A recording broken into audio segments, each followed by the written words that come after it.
ആയിട്ട് വീണ്ടും ഒന്നുകൂടി ഒന്നിച്ച് കൂടുകയാണ് ഈ വർഷവും. കഴിഞ്ഞ 2 വർഷമായിട്ട് വളരെ നല്ല രീതിയിലാണ് നമ്മൾ വനിതാ ദിനം ആഘോഷിച്ചു വന്നുകൊണ്ടിരിക്കുന്നത്. അപ്പോൾ മാർച്ച് 8 വനിതാ ദിനമായിട്ട് നമ്മൾ 1977 കാലഘട്ടം മുതൽ ആചരിച്ചു വരുന്നു. അതെല്ലാവർക്കും അറിയാം. അപ്പം നമ്മുടെ വനിതകൾ നേരിടുന്ന പ്രശ്നങ്ങളും അടിച്ചമർത്തലുകൾ, അവർക്ക് നേരെയുള്ള ആക്രമണങ്ങൾ, ജോലിസ്ഥലത്തുണ്ടാകുന്ന പ്രശ്നങ്ങൾ, ഇങ്ങനെയുള്ള ഒരുപാട് പ്രശ്നങ്ങളെ നമുക്ക് വേണ്ടി സംസാരിക്കാൻ വന്ന ചലച്ചിത്ര സംവിധായികയും എഴുത്തുകാരിയും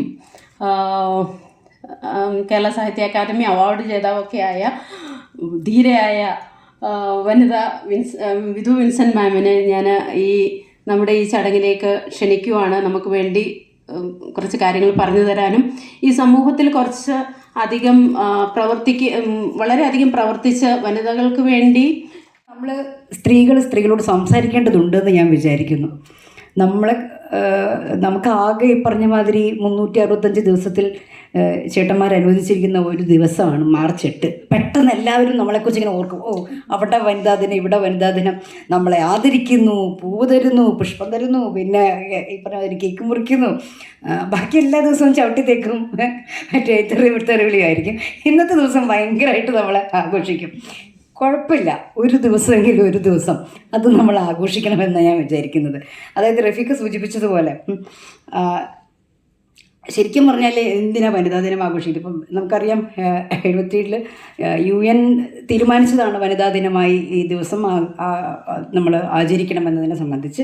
പക്ഷേ പുള്ളിക്കാരത്ത് തന്നെ പറഞ്ഞ കാര്യം 1908 ഫെബ്രുവരി 28 ന്യൂയോർക്കിൽ തയ്യൽ തൊഴിലാളികളായ സ്ത്രീകളാണ് ശരിക്കും പറഞ്ഞാൽ ഈ ദിവസത്തിന് കാരണമായത്. അവർ തയ്യൽ തൊഴിലാളി സ്ത്രീകൾ അവരുടെ അന്തസ്സിനും അവകാശങ്ങൾക്കും വേണ്ടി തെരുവിൽ നടത്തിയ 15,000-ഓളം സ്ത്രീകൾ ചേർന്ന് നടത്തിയ വലിയ പോരാട്ടത്തിൻ്റെ ഒടുവിലാണ് അവർക്ക് കൂലി കൂടുതൽ കിട്ടിയത്, അവരുടെ ജോലി സമയം 8 മണിക്കൂറായി കുറച്ചത്, അങ്ങനെ പുരുഷന് തുല്യമായിട്ടുള്ള അവകാശങ്ങളിലേക്ക് അവർ നടന്നെത്തിയത്.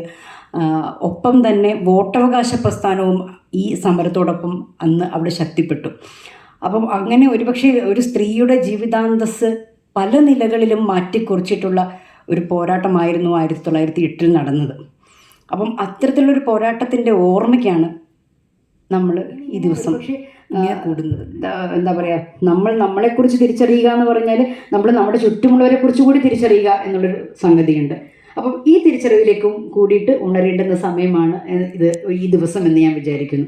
കാരണം അടുത്ത ഒരു വർഷത്തേക്ക് ഓടാനുള്ള ഊർജവും ഉത്സാഹവും ഉന്മേഷവും ഒക്കെ നമ്മൾ ഈ ദിവസത്തു നിന്ന് വീണ്ടെടുക്കേണ്ടതുണ്ട്.